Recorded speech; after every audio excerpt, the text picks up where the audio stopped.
are you playing? I'm playing Jafar. Just announced, huh? Recently. Just seconds ago. Seconds ago. White hot.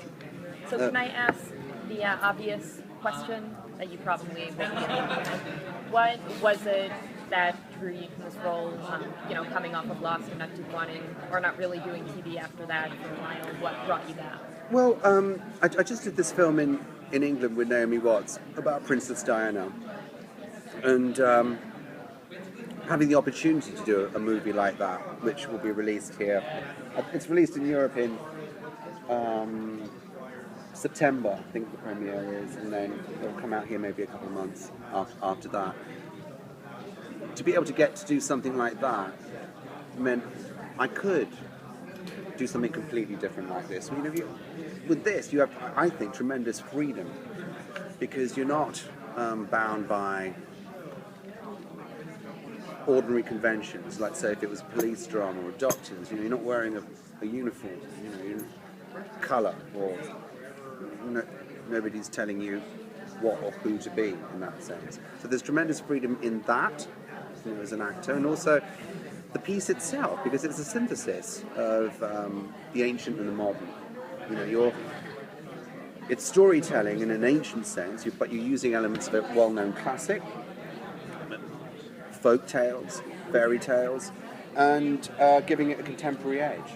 So if you can do that with the piece, surely you can do that with the character, and that's what I think, hopefully, we intend to do with Jafar. We want to confound people's expectations of what an iconic villain should be.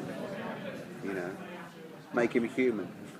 Is your character really a villain? Do you see? Well, this is the thing. Right. Who's to say? All right. So you kill lots of babies? That's the measure, right? Well, that remains to be seen.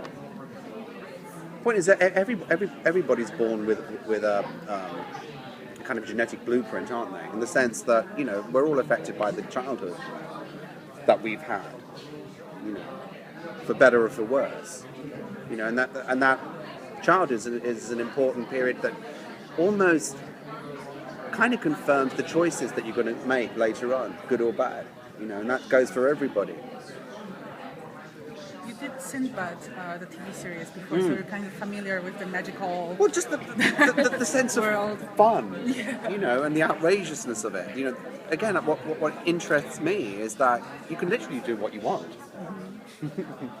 Yeah, I mean, but why do you think people are so fascinated by those magical fairy tales? And is there a place on TV, or they should be kept in books? Well, absolutely. Well, I mean, I personally believe that fairy tales or mythology is like a blueprint for our lives in some way, without wanting to sound too pretentious. But I have a 7-year-old, and I've read in Greek mythology. The most recent book we read together was Watership Down.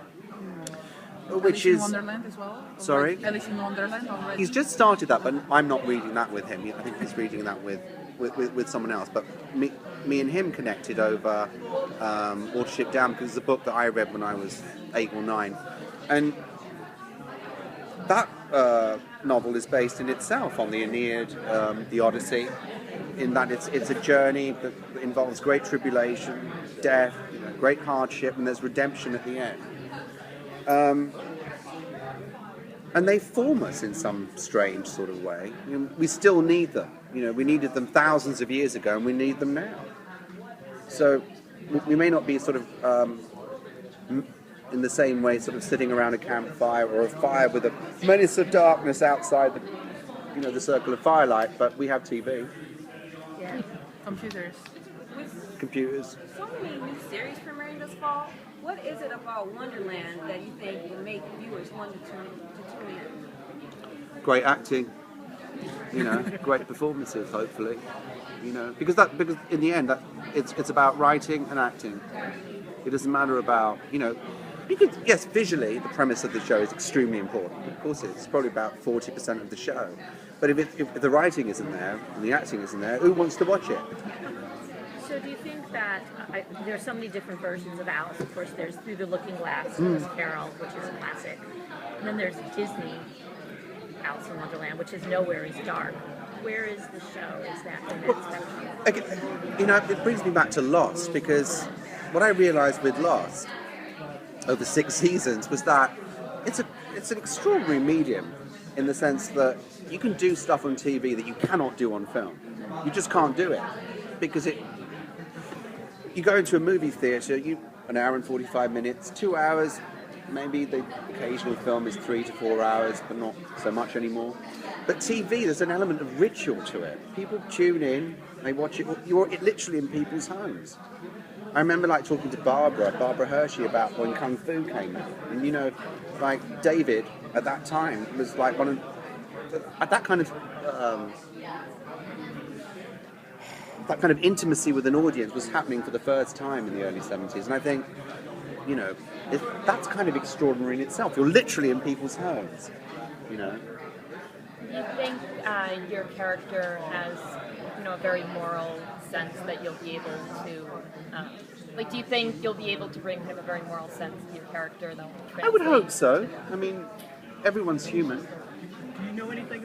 even the worst of us. Do you know anything about the arc of your character will have over the series? I can say that he does have a rather dark and twisted agenda that will affect every character on the show. Thank you. Anyone else being added to the cast? Not to my knowledge. Is anybody else being added to the cast?